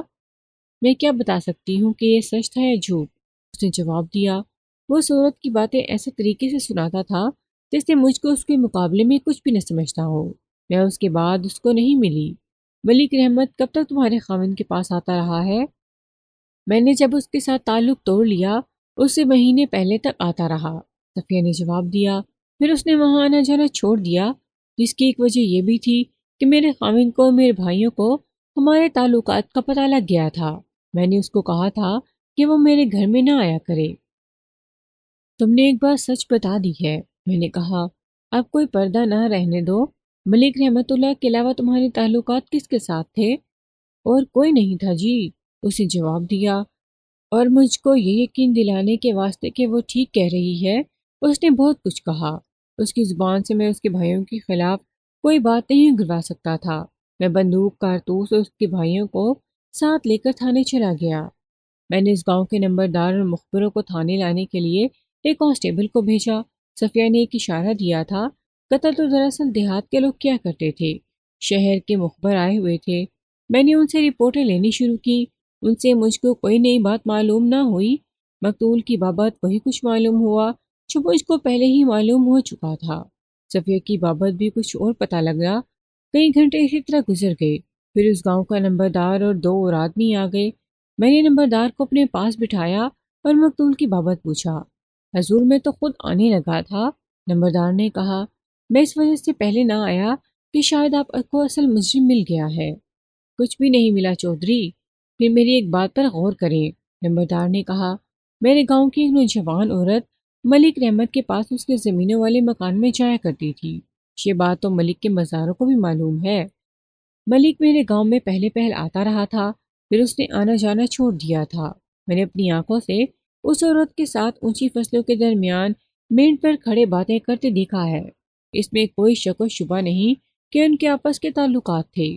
پھر میں آپ کو یہ بھی بتا دوں کہ ملک رحمت نے میرے گاؤں میں آنا کیوں چھوڑا تھا۔ اس عورت کے بھائیوں کو اپنی بہن کی کرتوت کی خبر ہو گئی تھی اور وہ اس عورت کے خاوند کے ساتھ مل کر ملک کو مارنے پیٹنے کے لیے تیار ہو گئے تھے، لیکن ملک کے ایک مزارے نے اس کو پہلے خبردار کر دیا تھا۔ کیا ان لوگوں کے پاس شکاری بندوق ہے؟ ہاں جی، اسے جواب دیا۔ ان کے پاس 12 بور کی 2 نالی بندوق ہے۔ اسے اپنی بہن کو مار مار کر بے ہوش کر دیا تھا، پھر اس کا گاؤں میں سے باہر جانا بھی بند کیا ہوا تھا۔ میں حیران ہوں چودھری، میں نے کہا۔ شیو ملک بوڑھا ہو گیا تھا، پھر بھی عورت بازی سے باز نہیں آیا تھا۔ یہ شراب کی طاقت تھی جناب، اس نے کہا۔ پھر یہ پیسے کی طاقت تھی۔ پھر کیا ہوا؟ آپ ضروری بات سنیں، اس نے کہا۔ اس عورت کے خاوند کا ایک بھائی فوج میں حوالدار ہے۔ میں نے پرسوں شام اس کو گاؤں میں دیکھا تھا، اس کے بعد نظر نہیں آیا۔ کیا وہ چھٹی آیا تھا؟ میں نے پوچھا۔ تم اس سے ملے ہوگے؟ نہیں، اس نے جواب دیا۔ میں اس کو نہیں ملا۔ وجہ یہ ہے کہ میرے خاندان کے اس خاندان کے ساتھ بول چال بجائے عداوت بند ہے۔ بڑا تیز اور لٹھے باز خاندان ہے۔ وہ ایسے ویسے لوگ نہیں۔ میں نے پتہ لگایا تھا کہ یہ کب آیا ہے اور کتنی چھٹی آیا ہے۔ مجھ کو بتایا گیا کہ پرسوں صبح آیا تھا۔ یہ بھی پتہ لگا کہ اس کے پاس کوئی سامان نہیں تھا۔ ایک بات یہ سامنے رکھ لیں کہ کل صبح اس عورت کا ایک بھائی اپنے ایک دوست کے ساتھ بندوق لے کر شکار کے واسطے گیا تھا، اور وہ دونوں واپس آئے تو اس کے کچھ دیر بعد گاؤں میں خبر آ گئی کہ ملک رحمت اللہ فلاں جگہ مارا گیا ہے۔ میں اس وجہ سے آپ کے پاس نہ آیا کہ یہ علاقہ دوسری نمبرداری میں ہے، اور وہ نمبردار اس وجہ سے آپ کے پاس نہیں آیا کہ وہ بڑے بخار میں بری طرح حالت میں گرفتار ہے۔ مجھ کو سب سے پہلا شک یہ ہوا کہ اس عورت کا بھائی ملک سے اپنی بے عزتی کا بدلہ لے آیا ہے۔ نمبردار نے بہت ساری تفصیلات بھی سنائی تھیں، مختصر یہ کہ اس نے مجھ کو ایک اور کھوج پر ڈال دیا۔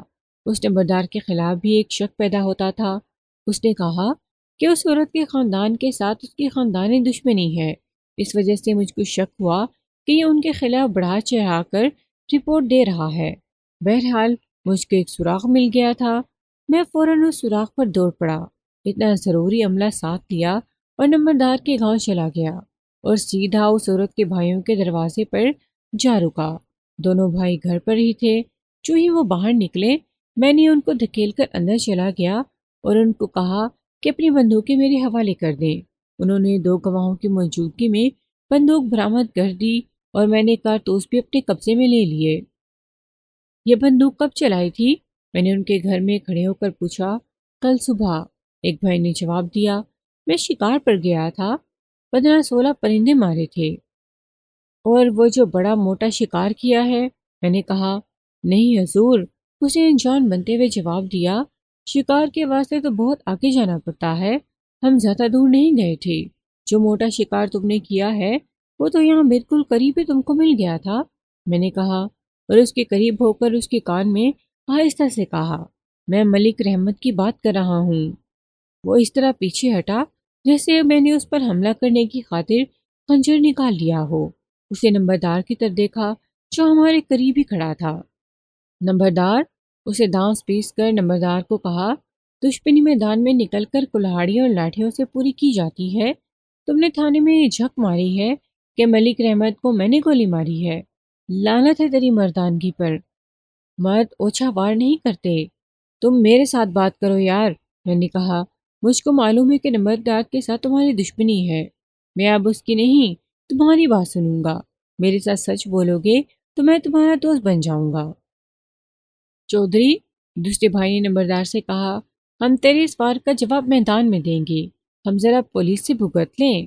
وہاں نمبردار کے 1-2 رشتہ دار بھی موجود تھے۔ انہوں نے ان دونوں بھائیوں کی للکار کا جواب دیا۔ اگر میں موجود نہ ہوتا تو ان کا آپس میں خون خرابہ ہو جاتا۔ میں ان دونوں بھائیوں کو، ان کے بہنوئی کو اور ان کے متعلقہ بہن کو ساتھ لے کر گاؤں سے آ گیا۔ راستے میں مقتول کی زمینوں سے گزرا اور کچھ دیر وہاں رکا رہا۔ وہاں 4 مزاریں موجود تھے۔ ان سب کو اکٹھا کر لیا اور ان سے پوچھا کہ یہ عورت یہاں آتی تھی اور مقتول کو ملتی تھی یا نہیں۔ پہلے تو وہ سب گھبرائے، پھر میرے روب اور حوصلہ افزائی سے انہوں نے اقرار کر لیا۔ میں نے ان کو بھی تھانے لے جانے کے واسطے اپنے ساتھ لے لیا۔ سب سے پہلے اس بھائی کو اپنے دفتر میں بٹھایا جو شکار پر گیا تھا۔ اس کے ساتھ جو دوست گیا تھا میں اس کو بھی ساتھ لے آیا تھا۔ دیکھو میرے دوست، میں نے عورت کے اس بھائی کو کہا، مجھ کو اور اپنے آپ کو تنگ کر کے جو بات بتاؤ گے وہ بھی بتا دو، اس میں تمہارا ہی بھلا ہے۔ کیا بتا دوں؟ شیر کے ملک رحمت کو تم نے گولی ماری ہے۔ میں نے کہا، نہ میں خود ہیر پھیر کروں گا نہ تمہیں کرنے دوں گا۔ حضور، اس نے کہا، آپ نے دیکھ لیا ہے کہ نمبردار کے ساتھ ہماری خاندانی دشمنی ہے، ہمیں خراب کرنے کا اس کو بڑا اچھا موقع مل گیا ہے۔ کیا تمہاری بہن کے تعلقات ملک رحمت کے ساتھ نہیں تھے؟ میں نے پوچھا۔ کیا تم نے اپنی بہن کو ملک رحمت کے پاس جاتے نہیں پکڑا تھا؟ کیا تم نے اپنی بہن کو مار مار کر بے ہوش نہیں کر دیا تھا؟ ہاں حضور، اس نے کہا، یہ سب درست ہے، میں سچ کو سچ ہی کہوں گا، لیکن میں ملک رحمت کا قاتل نہیں۔ آدھی رات سے پہلے پہلے تو اپنی زبان سے کہو گے کہ تم قاتل ہو۔ میں نے کہا، اگر تم نہیں تو تمہارے بہنوئی کا بھائی جو فوج میں حوالدار ہے وہ یہ کام کر گیا ہے۔ وہ کتنی چھٹی آیا تھا؟ کون سا حوالدار؟ اس نے حیران ہو کر کہا، وہ تو نہیں آیا۔ کیا وہ پرسوں یہاں نہیں آیا تھا؟ نا جی، اس نے کہا، آپ کو کس نے بتایا ہے؟ نمبردار اتنا بڑا جھوٹ نہیں بول سکتا تھا۔ میں اپنے کمرے سے نکلا اور نمبردار کو الگ کر کے کہا کہ یہ شخص کہہ رہا ہے کہ اس کے بہنوئی کا بھائی حوالدار نہیں آیا تھا۔ نمبردار نے کہا کہ میں چاہوں تو وہ ان آدمیوں کو گاؤں جا کر تھانے لے آتا ہے جنہوں نے حوالدار کو دیکھا تھا۔ چودھری، میں نے اس کو تھانے داروں کے روب سے کہا، یہ جھوٹ نکلا تو میں تمہیں نہیں چھوڑوں گا۔ پھر چھوٹے تھانے دار صاحب کو شاپ نے کسی حوالدار کو گاؤں بھیج کر معلوم کروائیں۔ اس نے کہا، اب تو مجھ کو اپنا سچ ثابت کرنا ہی پڑے گا۔ میں نے اس کو گاؤں جانے نہ دیا۔ مجھ کو ایک خیال آ گیا۔ میں نے اس عورت کے دوسرے بھائی کو باہر ہی الگ کر کے پوچھا کہ وہ حوالدار کتنی چھٹی آیا تھا۔ اس نے بھی لا علمی کا اظہار کیا۔ میں نے ان کی بہن کو بلایا اور پوچھا تو اس نے ایسے لہجے میں انکار کیا جس سے مجھ کو پکا شک ہو گیا کہ وہ جھوٹ بول رہی ہے۔ میں نے دونوں بھائیوں کو ان کی بہن کے پاس بلایا، اس عورت کے خاوند کو بھی بلایا۔ تم چاروں میرے سامنے آپس میں مشورہ کر کے مجھ کو بتاؤ کہ ان کا حوالدار پرسوں گاؤں میں آیا تھا یا نہیں۔ میں نے ان کو کہا، اس عورت کے ساتھ تھانے میں جو سلوک ہوگا وہ کل صبح اس سے پوچھ لینا، لیکن اس کے منہ سے بات نہیں نکلے گی۔ انکار کرو، میں تمہارے خاندان کے بچے سے بوڑھے تک سب مرد اور عورتوں کو تھانے بلاؤں گا۔ انہوں نے ایک دوسرے کی طرف دیکھا، آپس میں انہوں نے کوئی بات نہیں کی، آنکھوں آنکھوں میں فیصلہ کر لیا۔ ہمارے انکار کی ایک وجہ ہے جناب، اس عورت کے خاوند نے کہا، حوالدار میرا بھائی ہے، وہ بغیر چھٹی کے آیا تھا، ایک صبح آیا اور اگلے روز چلا گیا تھا۔ وہ قریبی چھاؤنی میں ہوتا ہے۔ اس نے کہا تھا کہ کسی کو بتانا نہیں۔ آپ نے محترم احمد یار کی کہانیوں میں پڑھا ہوگا، ایک فوجی بغیر چھٹی کے اپنے گاؤں آیا اور اپنے کسی دشمن کو قتل کر کے چلا گیا۔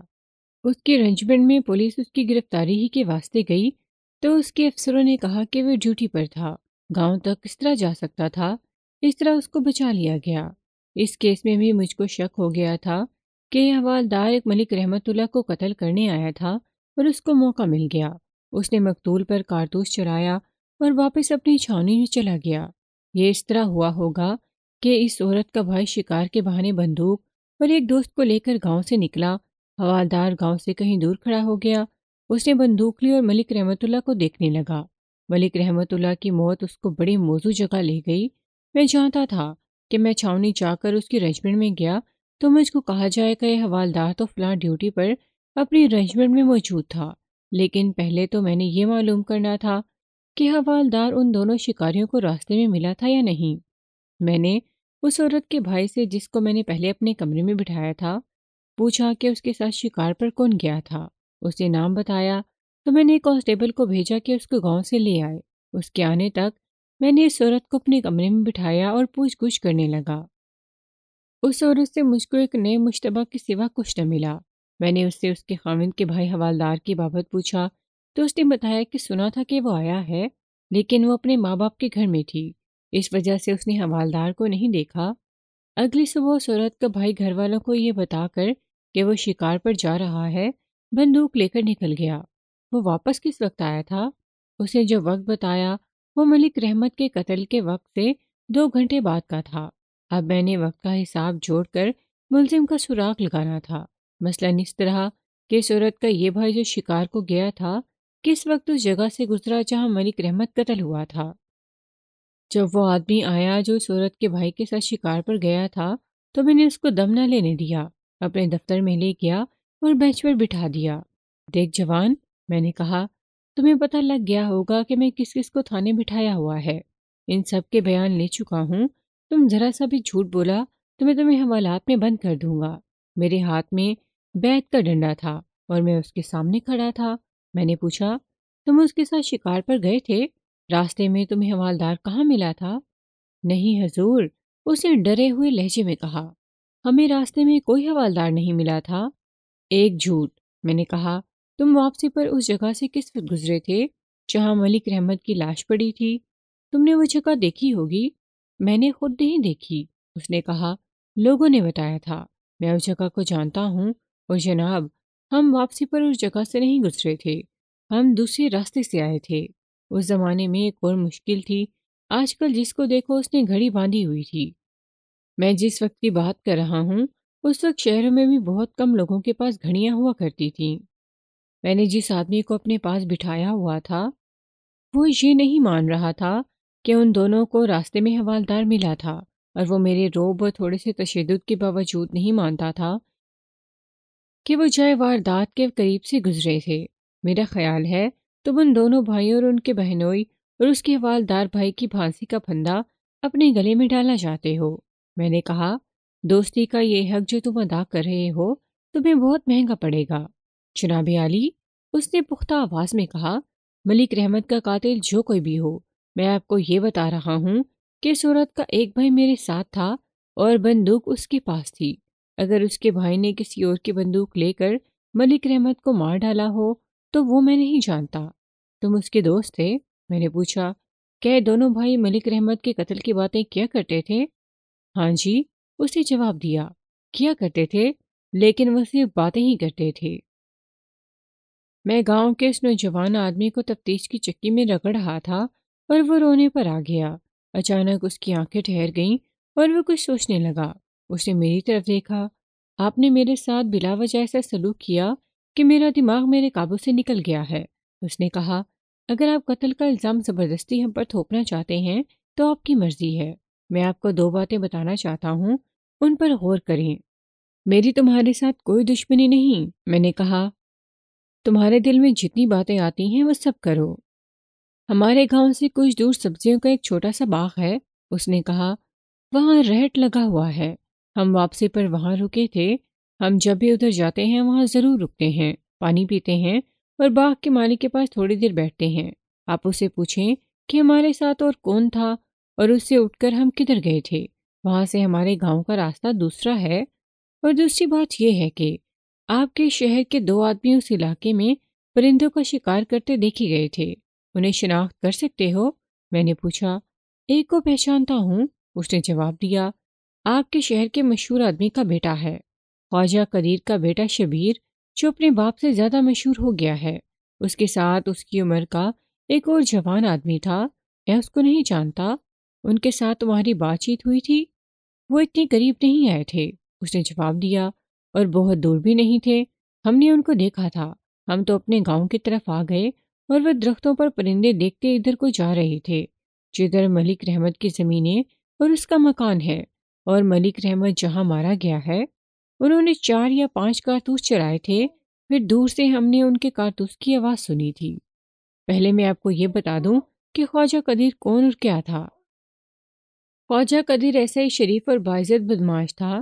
شبیر اس کا جوان بیٹا تھا اور اپنے باپ کی لائن پر چل رہا تھا۔ میں نے اس کو تھانے بلانا ضروری سمجھا۔ ایک وجہ یہ تھی کہ میرا یہ ملزم ہو سکتا تھا، یہ بھی ممکن تھا کہ ملک رحمت کو کسی نے قتل کیا ہی نہ ہو، اس کو اتفاق گولی لگی ہو۔ رات ہو گئی تھی، میں تفتیش کی کیچڑ میں پھنسا ہوا تھا۔ میں نے ایک ہیڈ کانسٹیبل کو کہا کہ وہ خواجہ قدیر کے بیٹے شبیر کو تھانے لے آئے۔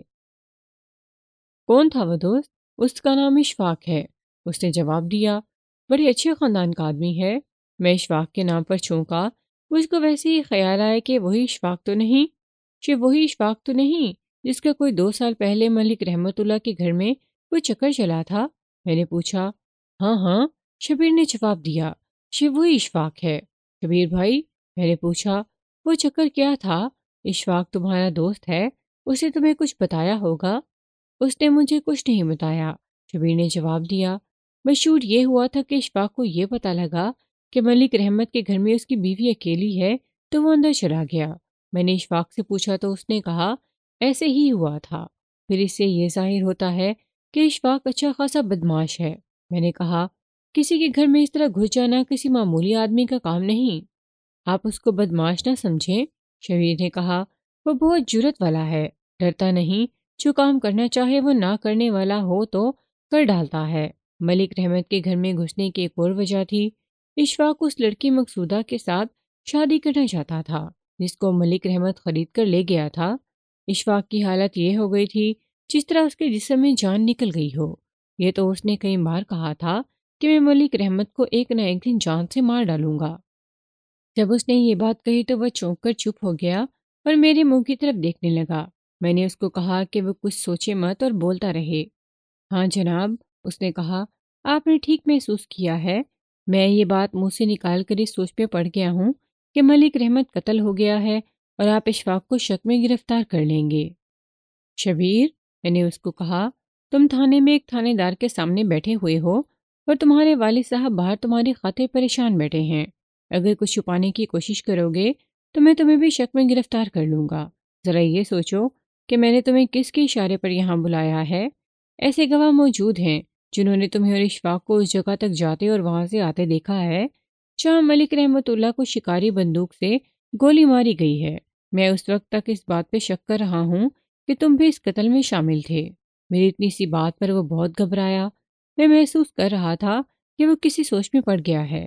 اسے اپنے ہونٹوں پر زبان پھیری۔ نہیں جناب، اس نے کہا، میں اس قتل میں شامل نہیں تھا، لیکن وہاں جو کچھ ہوا تھا وہ آپ کو بتا دیتا ہوں۔ یہ تو مجھ کو معلوم نہیں کہ وہ کون سی اور کیسی جگہ ہے جہاں ملک رحمت کو گولی ماری گئی تھی۔ ہوا اس طرح تھا کہ میں تھک گیا تھا اور ایک درخت کے نیچے بیٹھ گیا تھا۔ اسی درخت سے فاختہ کا ایک جوڑا اڑا اور 50-60 قدم دور ایک درخت پر جا بیٹھا۔ اشفاق نے مجھ سے بندوق لے لی اور کہنے لگا کہ تم آرام کرو، میں ان فاختاؤں کو مار لیتا ہوں۔ وہ چلا گیا۔ میں پیٹھ کے بل لیٹ گیا۔ تھوڑی دیر بعد بندوق چلی۔ اب مجھ کو یاد آتا ہے کہ درخت ذرا گہری جگہ تھے جہاں پر فاختائیں جا بیٹھی تھیں۔ میں نے اشفاق کو دیکھا، وہ بہت تیز چلتا آ رہا تھا۔ میں نے دور سے ہی اس کو کہا کہ کارتوس ضائع کر آئے ہو۔ اسے میرے قریب آ کر بھی جواب نہ دیا۔ میں نے پھر پوچھا کہ کوئی فاختہ نہیں مری؟ تب اس نے کہا کہ اڑ گئی ہیں۔ پھر کہنے لگا، چلو چلیں۔ وہ بہت ہی گھبرایا ہوا تھا، بلکہ ڈرا ہوا تھا، جیسے اس نے کوئی ڈراؤنی چیز دیکھ لی ہو۔ مجھ کو اب یاد آتا ہے کہ اس کے چہرے کا رنگ بھی کچھ عجیب سا ہو گیا تھا۔ میں اسے پوچھتا رہا کہ تمہیں کیا ہو گیا ہے، تو کوئی جواب نہیں دیتا تھا۔ میں اٹھا اور اس کے ساتھ چل پڑا۔ اس کی حالت بگڑتی جا رہی تھی اور وہ بار بار کہتا تھا کہ تیز چلو۔ ہم سیدھے راستے پہ جا رہے تھے تو اس نے کہا، چلو ادھر سے چلتے ہیں۔ وہ مجھ کو ایک اور ہی طرف لے گیا۔ میں آخر رک گیا۔ اس کا بازو پکڑ کر اس کو بھی روکا اور پوچھا کہ اس کو کیا ہو گیا ہے۔ شبیر کا اتنا ہی بیان سن کر مجھ کو یقین ہو گیا کہ ملک رحمت کا قاتل اشفاق ہے۔ وہ اپنے دوست کو تو نہیں بتا سکتا تھا کہ وہ کیا کر آیا ہے، لیکن اس کا دوست اس کے پیچھے پڑ گیا کہ اس کو کیا ہو گیا ہے۔ چار، تم اتنے پریشان کیوں ہوتے ہو؟ اشفاق نے شبیر کو بتایا، وہ جگہ سے بھی معلوم ہوتی ہے۔ میں نے ایک فاختہ کو ایک شاخ پر بیٹھے دیکھ کر نشانے میں لیا تو فاختہ اڑی نہیں بلکہ وہیں غائب ہو گئی۔ مجھ کو آج تک یاد ہے کہ جب میں شبیر کا بیان لے رہا تھا تو اس وقت رات کا 1 بج چکا تھا۔ میں نے 2 ہیڈ کانسٹیبلوں کو بلا کر کہا کہ اشفاق کو تھانے لے آئیں۔ یہ ایک ہیڈ کانسٹیبل کی ڈیوٹی تھی، دوسرے کو کہا کہ وہ ملک رحمت کے دونوں بیٹے اور مقصودہ کو لے آئے۔ میں بہت ہی تھک گیا تھا۔ میں کانسٹیبلوں کی بار پہ جا کر لیٹ گیا اور لیٹتے ہی آنکھ لگ گئی۔ میں نے کانسٹیبلوں کو کہہ دیا تھا کہ دونوں ہیڈ کانسٹیبل واپس آئیں تو مجھ کو جگا لیں۔ مجھ کو جب جگایا گیا تو پتہ لگا کہ میں 1 گھنٹہ سویا ہوں۔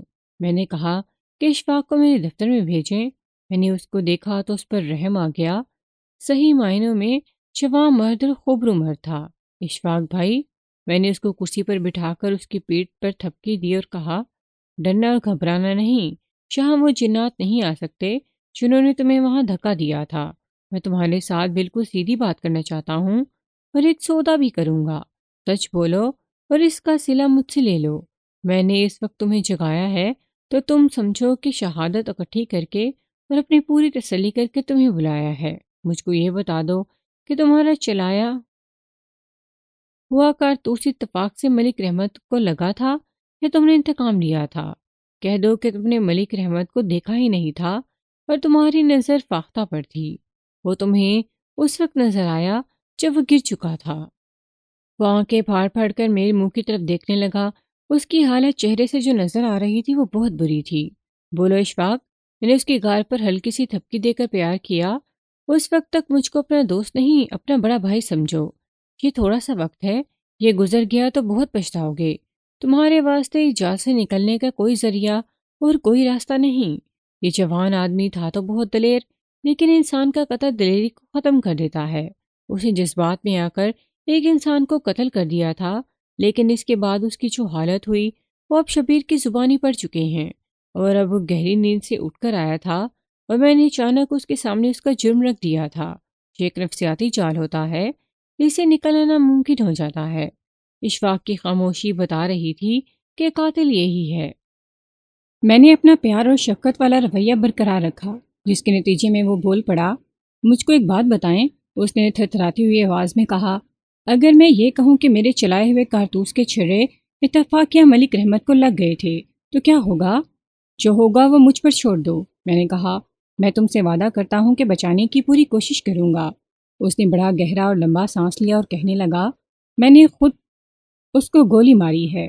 کیا تم یہ ارادہ لے کر گئے تھے کہ ملک رحمت وہاں کھڑا ہوگا اور تم اس کو گولی مارو گے؟ میں نے پوچھا۔ نہیں، اس نے جواب دیا۔ اس شخص کو قتل کرنے کا ارادہ تو ہر وقت میرے دل میں رہتا تھا، لیکن کوئی طریقہ سمجھ میں نہیں آتا تھا۔ مجھ کو تو یہ بھی معلوم نہیں تھا کہ بدکار انسان وہاں ہے۔ ہم پرندے مارتے رہے۔ بشیر تھک کر لیٹ گیا۔ مجھ کو فاختہ کا ایک جوڑا درخت پر بیٹھا نظر آیا۔ میں نے شبیر کی بندوق اٹھائی اور ان فاختاؤں کے پیچھے چلا گیا۔ وہاں جا کر دیکھا کہ آگے جگہ گہری ہے اور میں اس کے اونچے کنارے پر کھڑا ہوں۔ میں نے نیچے دیکھا، ملک رحمت میری طرف پیٹ کر کے آہستہ آہستہ جا رہا تھا۔ فاصلہ کچھ بھی نہیں تھا، وہ نیچے تھا، میں اوپر تھا۔ نیچے والے درختوں کی شاخیں اوپر تک آئی ہوئی تھیں۔ اچانک میرے سینے میں آگ بھڑکی اور مجھ کو یاد آ گیا کہ اس شخص نے اس لڑکی کو اپنی زر خرید لونڈی بنا لیا ہے جس کو میں چاہتا تھا اور جو مجھ کو پسند کرتی تھی۔ پھر اس شخص نے مجھ کو بہت بری طرح پٹوایا تھا اور میرے باپ کی بھی بے عزتی کی تھی۔ بس جناب، مجھ پر تو جیسے کوئی دورہ پڑ گیا تھا۔ میں نے اس کے سر کے پیچھے نشانہ باندھا اور انگلی دبا دی۔ وہ رکا، پھر گر پڑا۔ کیا مقصودہ واقعی تمہیں چاہتی تھی؟ جی ہاں، اس نے جواب دیا، لیکن یہ ملاقاتوں والی محبت نہیں تھی۔ میں اتنا جانتا تھا کہ اس کے دل میں میری چاہت ہے اور میرے دل میں اس کی جو محبت ہے وہ میں آپ کو بتا نہیں سکتا۔ میں نے کہا، اور تمہاری توقع کے خلاف ملک رحمت کا بڑا بیٹا آ گیا؟ نہیں، اس نے جواب دیا، میں خود گیا تھا۔ اب بتائیں آپ میرے ساتھ کیا سلوک کریں گے؟ میرا سلوک اچھا ہی ہوگا، میں نے کہا۔ تم مجسٹریٹ کے پاس صحیح اقبالی بیان دے دینا، بچنے کا راستہ میں بتاؤں گا۔ اقبالی بیان تو وہ دے ہی چکا تھا۔ مجسٹریٹ کو بیان دینے پر بھی وہ راضی ہو گیا، لیکن میرے واسطے مکمل شہادت کی فراہمی ضروری تھی۔ میں نے پہلا کام یہ کیا کہ تمام مشتبہ افراد کو چھٹی دے دی۔ تھانے میں مقصودہ اور ملک رحمت کے دونوں بیٹے اور شبیر رہ گئے۔ مقصودہ کا بیان لینا ضروری تھا۔ قتل کا باعث ثابت کرنے کے واسطے مقدمے میں یہ شامل کرنا ضروری تھا کہ اشفاق اور مقصودہ کی آپس میں محبت تھی۔ میں نے مقصودہ کو اندر بلا لیا اور اشفاق کو باہر لے جا کر حوالات میں بند کر دیا۔ مقصودہ، میں نے کہا، اشفاق نے ملک رحمت کے قتل کا اقبال کر لیا ہے۔ مقصودہ کی آنکھیں ٹھہر گئیں اور میرے چہرے پر جمی رہیں۔ دیکھتے ہی دیکھتے ان آنکھوں سے آنسو جاری ہو گئے۔ آپ اس کو کیا سزا دلائیں گے؟ اس نے سسکتے ہوئے پوچھا۔ نہیں مقصودہ، میں نے جھوٹ بولا۔ میں اس کو بچانے کی کوشش کروں گا، موقع کا کوئی گواہ نہیں۔ اگر آپ نے اس کو بچا لیا تو ساری عمر آپ کو دعائیں دیتی رہوں گی، اس نے کہا۔ میں بڑی دکھی عورت ہوں جناب۔ اشفاق نے جو کچھ کیا ہے وہ میری خاطر کیا ہے۔ کیا تمہیں معلوم تھا کہ وہ ملک رحمت کو قتل کرے گا؟ میں نے پوچھا۔ ہاں مجھے معلوم تھا، اس نے جواب دیا، لیکن اب پچھتا رہی ہوں۔ اتنا کہہ کر وہ بلک بلک کر رونے لگی۔ کچھ دیر بعد اس نے کہا، تھانے دار صاحب، آپ نہیں جانتے میں کتنی دکھی ہوں۔ اس شخص نے جو روپے پیسے کے زور پر میرا خامند بن گیا تھا، مجھ کو کسی جہنم میں ڈالے رکھا ہے۔ نوکروں کی بھی گھر میں کچھ عزت ہوتی ہے، میری وہ بھی نہیں تھی۔ مجھ کو قیمتی کپڑے اور زیورات صرف اس وجہ سے پہنائے رکھتا تھا کہ میں اس کو خوبصورت دلہن کی طرح نظر آتی رہوں۔ اس کو میری بددعاؤں نے کتے کی موت مارا ہے، لیکن ظلم یہ ہوا کہ میرا اپنا جگر سولی پر چڑھ گیا ہے۔ اس پر جذبات کا شدید غلبہ ہو گیا تھا۔ وہ اپنے آپ میں نہیں رہی تھی، روتی تھی اور اس کے منہ میں جو آتا تھا کہتی جاتی تھی۔ یقین جانے کہ ایک بار تو میری آنکھوں میں بھی آنسو آ گئے لیکن میں اس پر صرف زبانی کلامی رحم کر سکتا تھا۔ میں اشفاق کو سزا سے دیدہ دانستہ نہیں بچا سکتا تھا۔ مقصودہ، وہ جب ذرا سنبھلی تو میں نے اس کو کہا، اشفاق نے ملک رحمت کو اس وجہ سے قتل کیا ہے کہ اس نے اشفاق کو بہت پٹوایا تھا اور اس کے باپ کی بھی بہت بے عزتی کی تھی۔ یہ اشفاق کی غلطی تھی کہ وہ تمہیں اکیلا دیکھ کر تمہارے گھر میں داخل ہو گیا تھا۔ کیا آپ کو اس نے یہ بتایا ہے؟ ہاں، میں نے کہا، اس نے یہی بیان دیا ہے کہ وہ زبردستی تمہارے گھر میں داخل ہوا تھا۔ وہ مکمل طور پر جذبات کے قابو میں تھی، اس وجہ سے اس کی زبان پہ قابو ہو گئی تھی۔ اگر میں آپ کو راز کی ایک بات بتاؤں تو کیا آپ اشفاق کی کچھ مدد کریں گے؟ اس نے کہا، آپ دیکھیں کہ اس میں قربانی کا جذبہ کتنا زیادہ ہے۔ راز کی بات یہ ہے کہ اشفاق کو میں نے خود اپنے گھر بلایا تھا اور خود ہی پکڑوا دیا۔ میں نے کہا، اور اس کی پٹائی کرا دی؟ یہ کیا ڈرامہ تھا؟ مجھ کو اشفاق اچھا لگتا تھا۔ اس نے کہا، یہ تو مجھ کو بعد میں پتہ لگا کہ وہ مجھ کو اتنا زیادہ چاہتا ہے۔ میری شادی ملک رحمت کے ساتھ کر دی گئی تو اشفاق کے ساتھ ملاقات ہو گئی، تب مجھ کو پتہ لگا کہ اس کے دل میں میری کتنی زیادہ محبت ہے۔ اس کے آنسو نکل آئے تھے۔ مقصودہ کی یہ کہانی بہت لمبی ہے، میں اپنے لفظوں میں سنانا بہتر سمجھوں گا۔ ملک رحمت اللہ کی بیوی بن کر اس کے جذبات کچلے گئے اور ظلم یہ ہوا کہ ملک رحمت اللہ نے اس کے ساتھ بہت برا سلوک شروع کر دیا۔ اس کا اثر یہ ہوا کہ مقصودہ کے دل میں اشفاق کی محبت اور زیادہ گہری ہو گئی۔ وہ جب اپنے ماں باپ کے گھر جاتی تھی تو اشفاق سے ضرور ملتی تھی، لیکن ان کی محبت میں پاکیزگی تھی۔ ایک سال گزر گیا۔ ایک روز مقصودہ اپنے دروازے میں کھڑی تھی، اشفاق ادھر سے گزرا۔ اس نے اشفاق کو اندر آنے کا اشارہ کیا۔ اشفاق اندر چلا گیا۔ مقصودہ نے اس کو بتایا کہ وہ گھر میں اکیلی ہے۔ وہ اشفاق کو خود اندر لے گئی۔ اس نے باہر والے دروازے کو اندر سے بند کر دیا۔ وہ اشفاق کو کمرے میں لے گئی اور پیارے محبت کی باتیں ہونے لگیں۔ یہ میں آپ کو سنا چکا ہوں کہ ملک رحمت اللہ کا بڑا بیٹا کس طرح اندر آ گیا تھا۔ مقصودہ پر ایسا خوف طاری ہوا کہ وہ سوچنے کے قابل نہ رہی۔ اس کو ایک خیال یہ آیا کہ ملک رحمت اس کو جان سے مار ڈالے گا۔ یہ تھی مقصودہ اور اشفاق کی کہانی۔ اب ذہین قارئین خود بتائیں کہ اشفاق کو کیا سزا ہوئی ہوگی۔ کہانی کا اختتام ہو چکا ہے۔ اپنی قیمتی رائے سے ہمیں آگاہ ضرور کیجیے گا۔ خدا حافظ۔